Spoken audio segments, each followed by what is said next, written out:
Rendez-vous, mes yeux. Vous êtes cernés.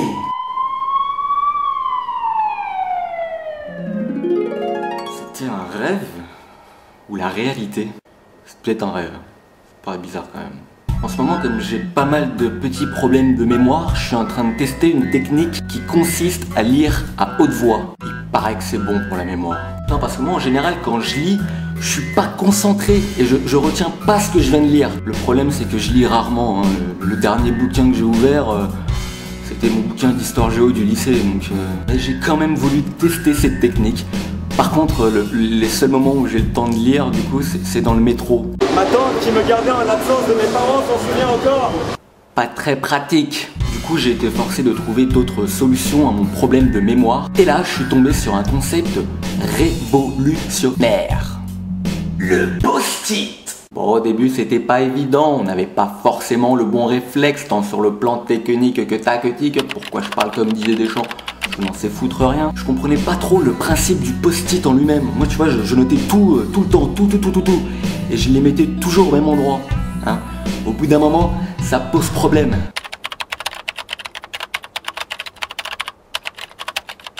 Après, je leur ai trouvé une réelle utilité à ces post-it. Et là...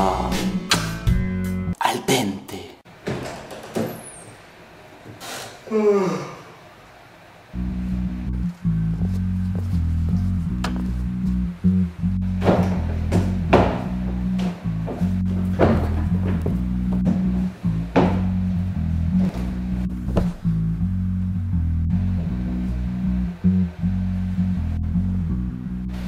Sur ce petit marché, le concombre... Comme ça, j'ai plus besoin de me souvenir où sont les choses. Merci le post-it. Toute ma vie, mes parents m'ont dit de manger du poisson, des fruits, des légumes, soi-disant que c'est bon pour la mémoire. En plus, les carottes, ça donne les fesses roses et ça rend aimable. Du verbe aimer. Merci. Alors j'en ai bouffé des carottes, hein. J'aime pas ça, c'est dégueulasse. Mais j'en bouffe des carottes tout le temps, encore. J'en boufferai. Bon, admettons, et partons du principe que tout ça est vrai. Ça voudrait dire aussi que la soupe fait grandir. Et ça, c'est une putain de connerie. La soupe, ça fait pas grandir. Ouais, je sais, moi aussi, ça m'a fait un choc quand j'ai appris ça. Je me suis senti trahi. Et tu vois, moi, j'y croyais à fond. J'en mangeais tout le temps, de la soupe. Et aujourd'hui, je fais 1m70. Voilà. Je pense que ça devait être de la soupe périmée. Ouais. Là où c'est mal foutu, le cerveau, c'est qu'il y a plein de choses qu'on voudrait rayer de notre tête de manière complètement affirmative. Mais non, ça reste gravé dans la roche, les dossiers. Généralement, c'est toujours des trucs qui ressortent en soirée. Des choses qu'on n'assume plus vraiment, genre mon style vestimentaire du collège, mon look capillaire du lycée. Et moi, tu vois, je pense que ça serait génial de pouvoir négocier nos propres souvenirs. Quand t'en as un que tu veux plus, tu le jettes et t'en récupères un dont tu t'es oublié et tu le récupères. C'est un peu compliqué ce que je suis en train de dire, mais ça a l'air d'être génial. Comme ça, on va peut-être pouvoir danser la lambada. J'échange tous mes souvenirs de l'adolescence et on me dit ce que j'ai fait hier soir. Même si j'ai une petite idée. La lambada. Non mais c'est peut-être pas plus mal des fois de zapper complètement une soirée un peu trop alcoolisée au panaché. Hein.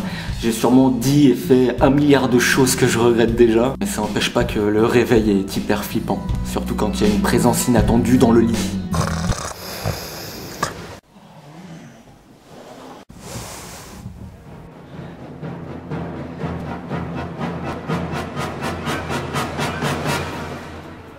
Ah mais ce matin-là, j'ai perdu toute crédibilité auprès de moi-même.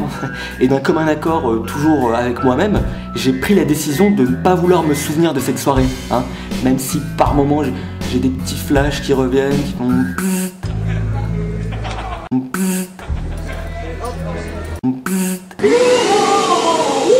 Ça y est, je crois que je m'en rappelle. C'était génial. Donc voilà, j'ai quelques petits problèmes de mémoire, voilà. D'ailleurs, je voudrais remercier vraiment Facebook, sans qui je crois que je n'aurais jamais souhaité aucun anniversaire de toute ma vie. Hein. Donc voilà, merci Facebook. Et en parlant de Facebook, vous pouvez rejoindre ma page. Fais-le maintenant, sinon tu risquerais d'oublier, ça serait dommage. Ça serait dommage, ça serait très dommage.